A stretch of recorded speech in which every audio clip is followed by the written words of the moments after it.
Hey YouTube, I got something special for you guys today. It's a 59 Savoy. More specifically, a Favoy if you look at the badge on the back fin. Those fins are about the size of Texas.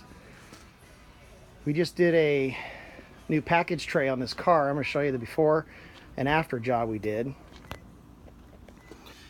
So, package tray behind the back seat.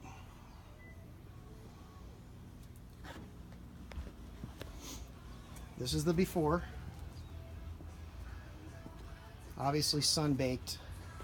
But more specifically, this is that wonderful cardboard they used, and it just disintegrates. It's not masonite to where it'll last for a while, but this cardboard, you know, just disintegrates when you barely touch it. So what we did, this is the new piece. Made out of nice masonite. It's a nice decking felt. Turned out really nice. Here's the back.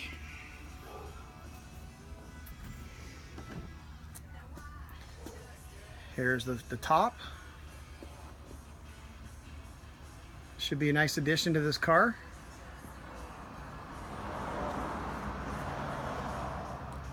Anyways, 59 Savoy or a Favoy if you want. Later.